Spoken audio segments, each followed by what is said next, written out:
سب کا پتہ، نام بہ نام جانتا ہے، ہر ایک کے دل کی بات، ہر ایک کے دل کے اندر کیا چل رہا ہے، اس کی زندگی میں کیا چل رہا ہے، اس میں کیا ہو رہا ہے، ہر ایک چیز سے وہ واقف ہے۔ حنا نے جب دعا کی، سیموئیل نبی کی ماں نے، تو اس نے کہا تو خدا علیم ہے۔ خدا علیم کا مطلب سب کچھ جانتا ہے، میں تجھے کیا بتاؤں کہ مجھے کیا چاہیے، سب کچھ تجھے پہلے ہی پتا ہے۔ خدا علیم ہے، کہنے کی ضرورت نہیں پڑے گی، وہ اپنے محبوب کو نیند میں ہی دے دیتا ہے۔ پر آج اس کو جاننا ہے کہ وہ کتنا گہرا ہے، کتنا جو ہے نا وہ چوڑا ہے، اور کتنا اونچا ہے، اور کتنا اس کی گہرائی ہے۔ میں نے بتایا یہ بہت گہرا ٹاپک ہے، پر میں کچھ جھلکیاں آپ کو بتاؤں اس کے گہرے پن کی، اور اس کے جو ہے نا وہ چوڑائی کی، اس کی اونچائی کی، اس کی گہرائی کی۔ یہ جھلکیاں میں آپ کو دکھاؤں گا، لیکن اس کو پمائش کو نہیں کر سکتا۔ پر جس کے پاس اس کا روح ہے وہ اس کی عظمت کو جان سکتا ہے۔ آمین۔ پہلے تو دیکھتے ہیں حوالہ، اس کے بعد میں آپ سے یسایہ کی کتاب 40 باب اور اس کی 26 آیت پڑھیں گے۔ تو وہ کتنا زبردست خدا ہے، کیسا خالق ہے۔ یسایہ کی کتاب 40 باب اور اس کی 26 آیت سے پڑھیں گے۔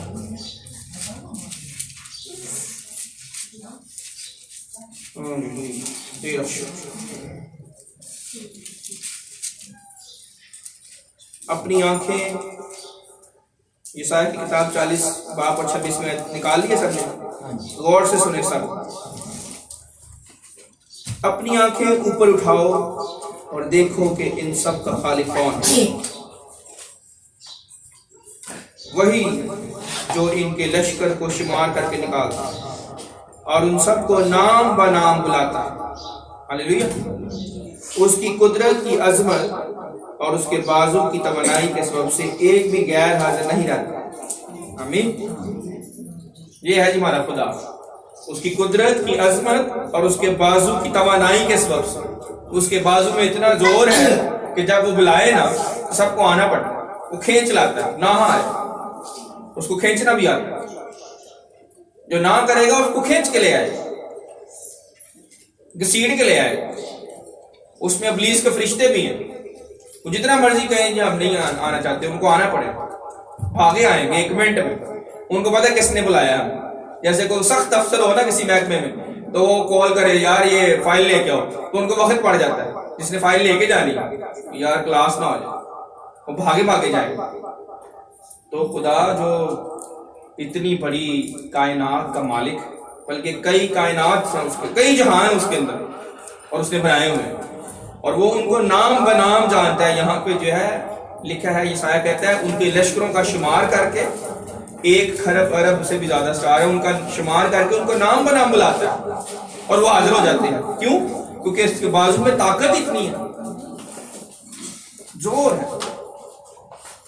تو اس خدا سے آپ دعا کرتے ہیں، ذرا سوچ لیں جب آپ دعا کرتے ہیں کہ وہ کتنا بڑا خدا ہے، کتنی طاقت رکھتا ہے، کتنی پاور رکھتا ہے۔ کسی کی مجال نہیں ہے کہ اس کے آگے بول سکتے، پر وہ جو شیخی مارتے ہیں۔ اب آ جاتے ہیں شریروں کی طرف، جو کہتے ہیں کون سا خدا، کون سی باتیں، کون سی جو ہے نا وہ تخلیق کا مالک۔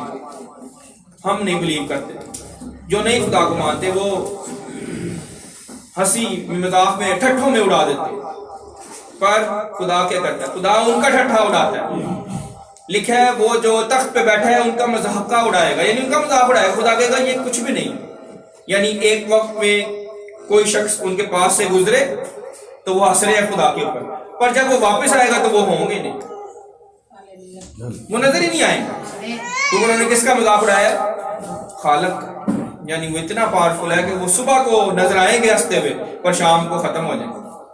لو ہنس لو، نہیں جانتا، احمق ہے، بے وقوف ہے وہ شخص جو خدا کے اوپر ہنسے، جو خدا کی تخلیق کا انکار کرے۔ لکھا ہے احمق نے اپنے دل میں کہا کہ کوئی خدا نہیں، اور وہ بگڑ گئے اور انہوں نے نفرت انگیز کام کی۔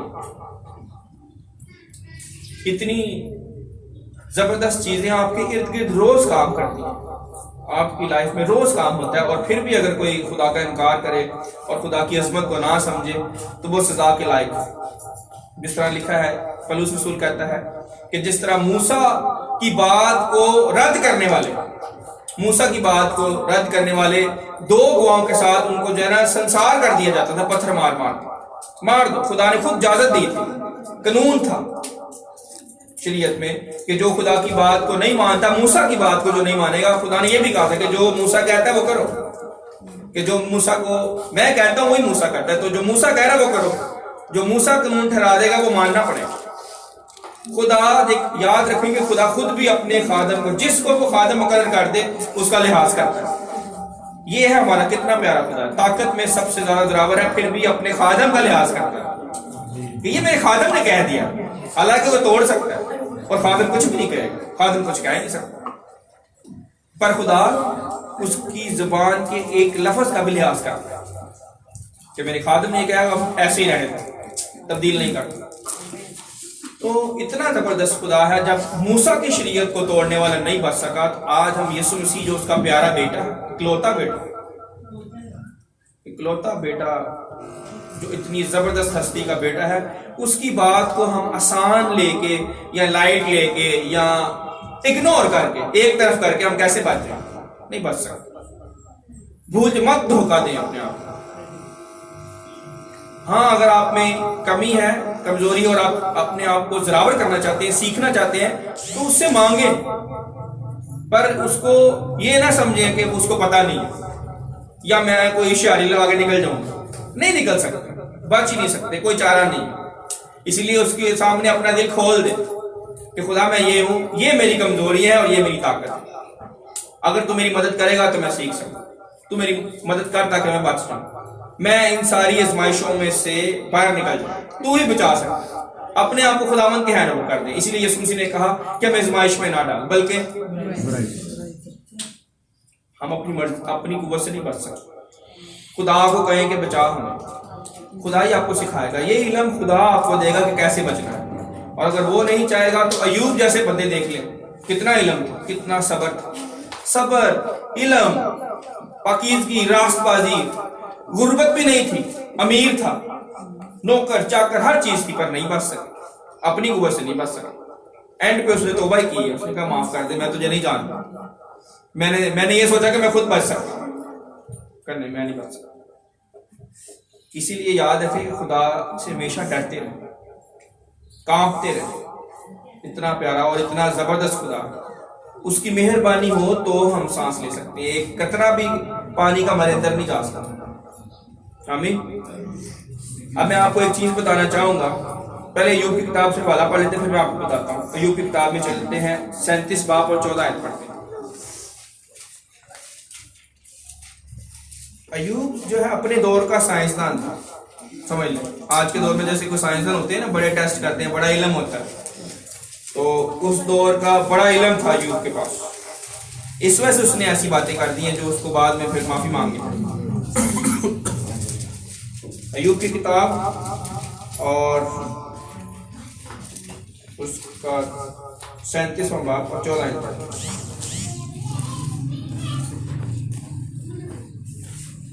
اے ایوب اس کو سن لے، چپ چاپ کھڑا رہ اور خدا کے حیرت انگیز کاموں پر غور کر. آمین. اور آگے پڑھ لیتے ہیں 16ویں آیت. تو چلے 15ویں بھی پڑھ لیتے ہیں. کیا تجھے معلوم ہے کہ خدا کیوں کر یہ تاکید کرتا ہے، اپنے بادل کی بجلی کو چمکاتا ہے؟ کیا تو بادلوں کے موازنہ سے واقف ہے؟ یہ اسی کے حیرت انگیز کام ہے جو علم میں کامل ہے. ہلیلویا. جو علم میں کامل ہے، خدا علم میں کامل ہے. آپ دیکھیں کہ سورج جو ہے ہر روز اپنے ٹائم پہ نکلتا ہے اور اپنے وقت پہ غروب ہو جاتا ہے. میں اپنی بیٹی زیوا کو صبح سکھا رہا تھا، صبح 5 بجے 5:30 بجے میں نے اس کو یہ سکھایا ہے کہ تمہیں ہر روز 5:30 بجے اٹھنا ہے. اور اگر تو 2-3 ہفتوں کے لیے یہ کر گئی تو پھر ساری عمر یہ روٹین رہے گی، پھر یہ روٹین تبدیلی ہوگی. اور پھر آپ نے 5:30 بجے اٹھ کے کیا کرنا ہے؟ سب سے پہلے نہانا ہے. جیسے میرے والد صاحب کی یہ نصیحت ہے کہ تو نے صبح اٹھ کے پہلے نہانا ہے، پھر دعا کرنی ہے، پھر باقی کام کرنے لازمی. اب میں سوچ رہا تھا کہ یہ میرے والد نے مجھے کیوں کہا؟ وہ تو سائنسدان نہیں تھے، پر آج سائنسدان کہہ رہے ہیں جی اٹھ کے صبح نہائیں اور اس کے بعد سارے کام کریں. سائنسدان کہہ رہے ہیں، دنیا کے لوگ تو وہ کیوں کہہ رہے ہیں؟ وہ کہہ رہے ہیں کہ نہاتے وقت انسان کا جو برین ہے، انسان کا جو مائنڈ ہے، وہ اتنا کریٹیوٹی یا تخلیق کرنے والے موڈ میں چلا جاتا ہے، یعنی وہ تخلیق کر سکتا ہے، یعنی حل لے سکتا ہے چیزوں کا۔ اگر اس کی زندگی میں مسئلے چل رہے ہیں نا، تو وہ صبح صبح اٹھ کے نہائے اور اس کے بعد مسئلوں کا حل لے خدا سے، اور خدا کے بعد اپنے طور سے جو خدا نے اس کو عقل دی ہے، جو دانائی دی ہے، اس کے اوپر ورک کرے، سوچے۔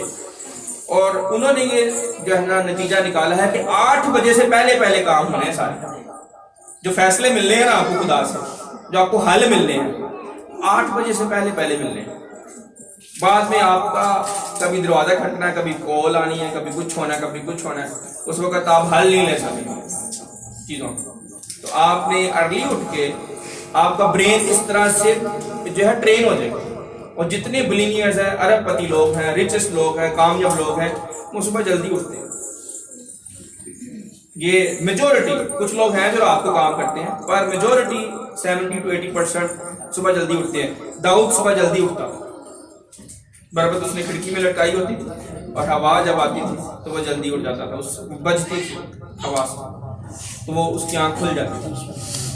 تو جو میری والد کی نصیحت تھی وہی میں اپنی بیٹی کو بتا رہا تھا کہ یہ ضروری ہے۔ اب مجھے سمجھ آتی ہے وہ کیوں کہتے ہیں۔ عادتیں بنانی ضروری ہیں اچھی، اگر عادتیں نہ بنائیں تو عادتیں آپ کو بگاڑ بھی سکتی ہیں، آپ کو تباہ کر سکتی ہیں اور آپ کو بنا بھی سکتی ہیں۔ مت توڑیں اپنی روٹین۔ آپ کو یاد ہوگا، سب کو یہ تجربہ ہے کہ ہمارے جو بڑے بزرگ سے دادا پردادا، وہ جلدی اٹھتے تھے، چاہے وہ 2 بجے سوئے ہوں، شادی میں، بیاہ میں وہ 2 بجے سوئے ہیں، 3 بجے سوئے ہیں، لیکن انہوں نے پھر 5 بجے اٹھ جانا۔ ان کو نیند ہی نہیں آتی تھی، کیوں بلا؟ عادت، دستور۔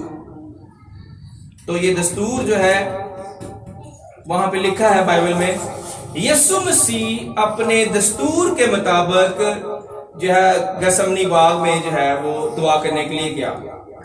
دستور کو انگلش میں ٹرانسلیٹ کریں تو ہیبٹ آتی ہے، یعنی اس کی عادت تھی کہ وہ جا کے دعا کرے اس وقت۔ اور اس نے شاگردوں کو بھی کہا کہ آؤ، تم کیوں سوتے ہو، اٹھو اور دعا کرو تاکہ آزمائش میں نہ پڑے۔ تو وہ تو دستور کے مطابق گیا، کوئی چیز اس کو روک نہیں سکی۔ ایون شاگرد نہیں آ رہے، اس کو یہ پتا ہے کہ میں نے کل سلیپ پہ چلے جانا، کل میری جو ہے نا جسمانی طور پہ ڈیتھ ہو جانی ہے، پر دستور نہیں توڑا اس نے۔ جیسے میرے والد صاحب کی جس دن ڈیتھ ہوئی ہے، اس دن بھی وہ دفتر جانے کے لیے تیار تھے، جسم میں جان نہیں ہے، تھوڑی دیر بعد ان کو ہارٹ اٹیک ہو جانا، درد ہو رہی ہے، پر وہ کہہ رہے جی میں آفس جاتا ہوں۔ میری والدہ نے بڑی مشکل روکا کہ نہیں آج نہیں آپ نے جانا، نہیں تو ہو سکتا ہے ادھر آفس میں ڈیتھ ہو جاتی۔ تو دستور، یہ دستور ہے کامیاب لوگوں کا، اور سب سے بڑھ کر ہمارے خداوند کا۔ یسوع مسیح دستور کے مطابق کام کرتا رہا ہے زمین۔ تو اگر ہم دستور کو نہیں اپنائیں گے، عادتیں نہیں اپنائیں گے اچھی، تو ہم نہیں کامیاب ہو سکتے۔ لکھ لیں، میں نے بڑی لڑائی کی ہے، میری 20 سال سے یہ لڑائی چل رہی ہے کہ میں دستور کو الٹا کر دوں، پر دستور وہی الٹا نہیں ہو سکتا۔ اس کو انگلش میں کہتے ہیں پیراڈائم۔ پیراڈائم کا مطلب ہے رائے، پرسپشن، پوائنٹ آف ویو۔ پر اصول جو خدا نے بنا دی وہی چلنے ہیں۔ ایمانداری ایک اصول ہے، ذمہ داری ایک اصول ہے، محبت ایک اصول ہے، صبر ایک اصول ہے، فوکس کرنا ایک اصول ہے، دکھوں پہ فخر کرنا ایک اصول ہے۔ یہ اصول ہے، یہ نہیں تبدیل ہو سکتے۔ آپ اگر اصول کو توڑنا چاہیں گے تو آپ خود ٹوٹ جائیں گے، پر اصول نہیں ٹوٹے گا۔ آپ کہیں جی میں چھلانگ لگاتا ہوں چھت سے، میں دیکھتا ہوں کہ مجھے چوٹ لگتی ہے کہ نہیں لگتی، بھائی لگتی کیوں نہیں ہے؟ یہ اصول ہے۔ آپ کوئی بھی چیز پھینکیں تو وہ نیچے ہی گرے گی، یہ اصول ہے۔ اور یہ آج سے نہیں ہے، 2000 سال پہلے بھی اگر آپ کوئی چیز زمین پہ پھینکیں گے چھت پہ جا کے تو وہ نیچے گرے گی، یہ نہیں کہ وہ خلا میں کھڑی رہ سکتی ہے۔ اصول گریوٹی کا اصول، زمین کھینچتی خدا نے بنائے ہیں ایسے، یہ اصول ہے۔ اگر آپ ان کو توڑنے کی کوشش کریں گے تو آپ خود ٹوٹ جائیں گے۔ مت توڑیں اصولوں کو۔ اگر آپ نے اپنی زندگی اصولوں کے ارد گرد کھڑی کر لی، فوکس کر لیا کہ یہ اصول ہے میری زندگی کے، میں نے ان کے ساتھ جڑے رہنا، چاہے کوئی میری لائف میں رہے یا نہ رہے، پھر آپ کی زندگی پرسکون، اطمینان والی زندگی۔ اگر آپ کے اصول یہاں سے آ رہے، خدا پوری یونیورس کو، پوری کائنات کو اصولوں پہ چلا رہا ہے، اور سائنسدان آج بھی سمجھنے کی کوشش کرتے ہیں وہ کون سے اصول ہے جس پہ خدا نے اتنی بڑی کائنات بنا دی، اتنا نظام بنایا ہوا۔